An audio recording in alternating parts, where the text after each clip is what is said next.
Okay, I'm so excited that Amy Osmond Cook is back, and she has brought a friend. She has brought Marcy Parmley with her today. And you guys are going to be talking about what's next in senior care. Tell us what's going on. That's right. Well, have you ever been to the doctor and you walk out of the doctor's office and you're like, I don't even know what he just said. I do that all the time. You know, I get in there and I get all nervous, and if I'm going to have surgery or if I'm going to have, medicine, anything, I walk out, I just don't know what's going to happen next. And that happens with a lot of seniors. Well, it's actually a smart idea to bring someone with you, because if not, it's so true. The doctor's talking and you're in the moment. So what should you do if you're a senior and that's been happening to you? Well, the first thing you should do is to call Marcy, because they have created this amazing program where they go in and it's a free service, and they go and talk to seniors about all of their health care options.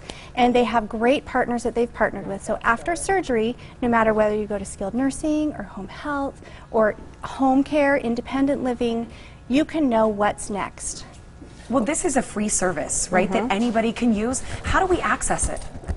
You can go to the Orchard Park website, and there's a link, or you can contact me at Marcy at whatsnextcare.org, or my partner Matt at whatsnextcare.org. And it's an email, and we will contact you back. I think connecting seniors with all the information that they need is the tough part. How do you start that conversation, and how do you get them in a place that they're ready to know this is what's easy, this is what's available? Well, I think you first just start asking them questions. What are some of the questions that people ask you? What I get a lot is, what are my benefits? What do they cover? What programs are out there for me? What happens after surgery? Do I need to go to rehab? Do I need to go home with home health? Can I have private care come in? Does my insurance cover any of that? Those are typical questions. Well, I think it's so interesting when it says what kind of services can the seniors expect from you.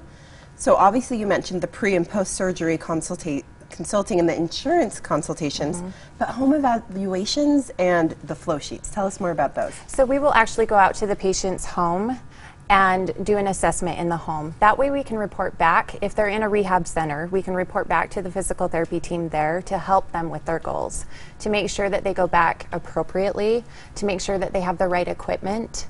And the flow sheets, basically, we document everything, and we report that to the primary care physician. Yeah, so one of the problems in healthcare is when you go to like skilled nursing or home health or home care, back to the doctor and the surgeon and the primary care physician, they all have to talk to each other. And every once in a while, and it's hard, it's like playing telephone with your health, And by the time you get to this person, you've got a totally different story. And so what Marcy does is she makes sure that that doesn't happen. It's streamlined. Yes. You streamline it for the patient so they don't have to go through all those steps. You take that out of the way. Why are you two so passionate about senior care and helping? Well, first and foremost, it's a very personal issue for me because I have parents that are getting older, and I want to make sure that they have the very best health care. My dad just recently had a cochlear implant because he went deaf, and they're going to plug it in a week, and I'm just crossing my fingers that it works. And my parents had so many questions. They talked about insurance for months and months, and I wish that Marcy had been there for my parents to be able to help them. Marcy, it's peace of mind, isn't it? Is that what you're hearing back? Yes, it's basically like being a concierge for the healthcare system for seniors. Now, I want to know, you've been working with these seniors for a while. What's some of the feedback you've been getting back from them? They're so grateful, and it's actually somebody that's experienced taking time with them and really talking to them and making sure that they understand everything that's going on. Well, if you're watching and you have a question right now, and you're thinking, I actually have something I'm curious about, please go to their website. It is orchardparkrehab.com, and again, is the What's Next program. And all the information is right there on your screen, but we do want to make it easy for you. So go to our website, and we will link you. That's their website, but we'll put all the information right there. Girls, thank you so much. Thank you so much for having us. Okay, and when we come back, we are going to be talking about a hot topic here in Utah, and it's